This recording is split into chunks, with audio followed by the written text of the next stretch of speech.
안녕하세요, 왕노무사입니다. 오늘은 2022년 최저임금에 대해서 알아보도록 하겠습니다.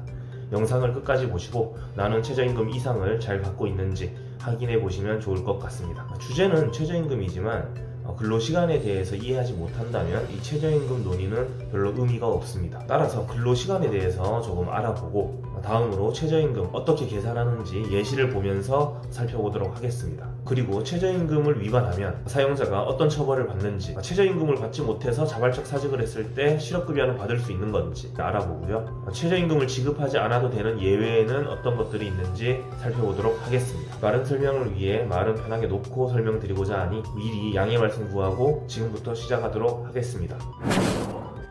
22년 최저임금은 9,160원이야. 요즘에는 주 40시간 기준으로 최저 월급도 고시하도록 되어 있지. 얼마일까? 191만 4,440원이야. 그럼 최저임금이 9,160원이다. 월 기준으로는 191만원 정도가 된다. 이렇게 알고 있으면 노동자들에게 많이 도움이 될까? 최저임금은 9,160원입니다. 이렇게 홍보도 많이 하는데, 그런데 나는 최저임금이 이렇게 얼마인지 아는 것보다 더 중요한 게 있다고 생각해. 바로 근로시간이야. 월 최저임금이 무슨 의미가 있을까? 한 달에 300만원 넘게 받으면 최저임금 위반이 아닐까? 아니, 300만원 넘게 받아도 최저임금 위반이 될 수 있어. 정말 장시간 노동을 하는 노동자들도 있거든. 그렇다면 100만원 미만으로 주면 최저임금 위반일까? 그것도 아니야. 일주일에 20시간만 일한다면 100만원 미만으로 줘도 최저임금 위반이 아니지. 결국 내 근로시간이 어떻게 설계되어 있는지 잘 알아야 이 최저임금 논의가 의미가 있다고 생각해. 장시간 노동을 하는 이주 노동자가 최저임금을 얼마 받는지 살펴보면서 근로시간에 대해서 알아보자. 하루에 11시간 일해. 8시 출근, 8시 퇴근. 점심 저녁 30분씩 밥 먹는 시간이 있어. 이렇게 하면 12시간에서 1시간 빼서 11시간이 되는 거지. 퇴근하면 회사에서 제공하는 별로 좋지 않은 숙소에서 알코올 센 거 한잔하고 자고 일어나서 또 격한 노동을 하는 거지. 그리고 한 달에 2번 쉬는 경우도 봤는데 보통은 그래도 일주일에 하루 정도는 쉬는 것 같더라고. 그럼 일주 6일 근무야. 일주 근로시간이 66시간이지. 왜 52시간이 넘어요? 뭐 이런 말은 필요가 없어. 52시간을 지키지 않는 사업장도 여전히 많고, 지키지 않는다고 해서 초과되는 부분에 대해 최저임금을 못 받냐? 그런 게 아니야. 그냥 사업주가 52시간제를 위반한 것 뿐이고 노동자는 52시간 넘어도 돈을 다 받을 수 있어. 그리고 일주일에 하루는 쉬어도 돈을 주는 게 룰이야. 그게 주휴수당인데 일주일에 최대 8시간까지 나와. 그럼 8시간 더 붙여야 돼. 이렇게 되면 일주일에 유급으로 처리되는 시간이 74시간. 엄청나지? 지금 이건 일주에 74시간이라는 거잖아. 이거를 한 달로 환산을 하려면 여기에 4.345를 곱하면 돼. 321.53시간. 왜 4.345를 곱하냐면 한 달은 4주인 경우도 있고 5주인 경우도 있어. 평균하면 4.345주 정도 된다는 거야. 그래서 이렇게 계산된 숫자에 최저 시급을 곱하면 한 달 최저임금이 나오지. 대략 290만원 정도가 돼. 그런데 만약 5인 이상 사업장이다. 지금 5인 이하 사업장으로 계산을 한 거거든. 연장근로에 대한 할증이 없잖아. 하루에 11시간을 일하면 하루에 3시간씩은 연장근로로 분류가 돼서 1.5배를 해줘야 돼. 근데 지금은 5인 미만 사업장으로 가정해서 1.5배를 안 했음에도 불구하고 최저임금이 290만원까지 나오는 거야. 5인 이상 사업장으로 계산을 하면 최저임금을 적용해도 한 달에 340만원이 나와. 5인 이상 사업장에서 이렇게 일하는 사람은 최저임금이 340인 거야.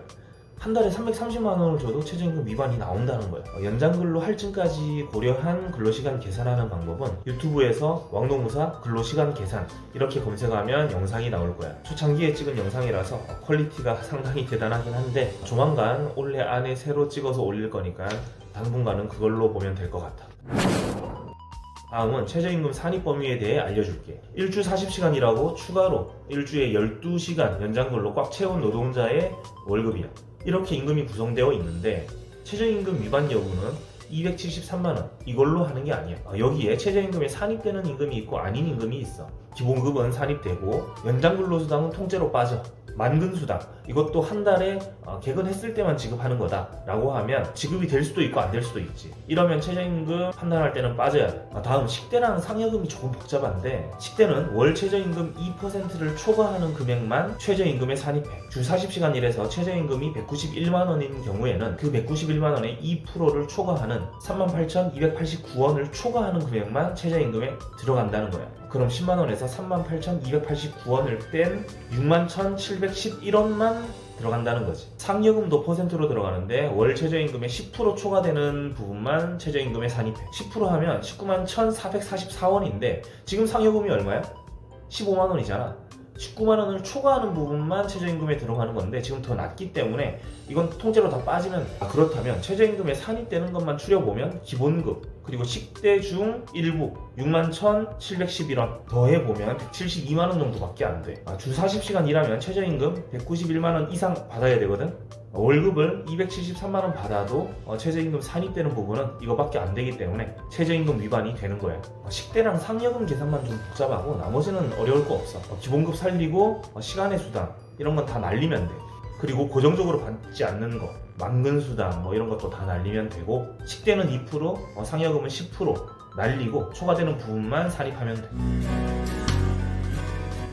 다음으로 최저임금을 지급하지 않으면 어떻게 될까? 사용자는 3년 이하 징역, 2천만 원 이하의 벌금에 처해질 수 있어. 그리고 일반적인 임금체불에 비해 좀 더 무서운 건 뭐냐면 취하가 안 된다는 거야. 임금체불은 반의사 불벌죄라서 사장님 처벌하지 말아주세요 라고 하면 처벌할 수가 없거든. 그런데 최저임금 위반은 노동자가 처벌을 원하지 않아요 라고 해도 처벌할 수 있어.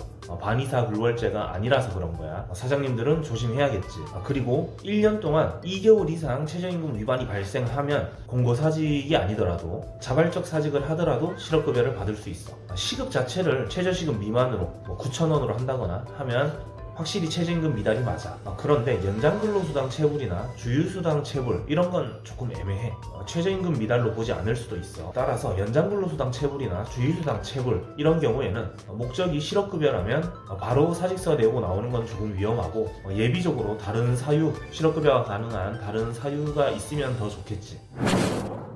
마지막으로 최저임금을 지급하지 않아도 되는 예외에 대해 설명해 줄게. 이주노동자다, 청소년이다, 최저임금 포기각서를 썼다, 이런 거 다 필요 없어. 이런 건 절대 예외가 아니야. 외국 사람이라고 최저임금 안 주고 어리다고 최저임금 안 주고 이러면 다 최저임금 위반이 맞아. 첫 번째 예외는 수습이야. 1년 이상 근로계약을 체결한 경우에는 수습 3개월 동안은 최저임금 90%를 지급할 수 있어. 다만 조건은 근로계약서에 계약기간이 1년 이상으로 되어 있어야 한다는 거야. 그리고 두 번째 조건이 단순 노무 업무가 아니어야 해. 간단한 청소 이런 거 있잖아. 20-30분 정도 인수인계 받으면 바로 일할 수 있는, 바로 투입될 수 있는 그런 단순 노무 업무에 대해서는 무조건 최저임금 주라는 거야. 100%. 편의점 알바는 단순 노무 업무로 보지는 않아. 포수기도 다뤄야 되고 물품 발주도 하고 이런 약간 복잡한 부분들이 있어. 그래서 편의점 알바는 1년 이상 계약하면 최저임금 90%, 3개월 동안은 가능해. 다음 두 번째 예외. 정신장애나 신체장애로 근로능력이 현저히 낮은 자의 경우 노동청에서 인가를 받으면 최저임금을 지급하지 않을 수 있어. 장애인이니까 최저임금 안 줘도 된다, 이게 아니라 노동청에서 인가를 받아야 가능한 거야. 네, 지금까지 최저임금에 대해 알아봤습니다. 노동법에서는 최저임금을 보장하고 있지만 여전히 최저임금을 받지 못하고 있는 노동자들이 많습니다. 그리고 원래 최저임금은 1만 원이어야 하는데 이상하게 9,160원이네요. 최저임금을 못 받는 노동자들이 없기를 바라면서 저는 물러가도록 하겠습니다. 그럼 다음 시간에 또 만나요.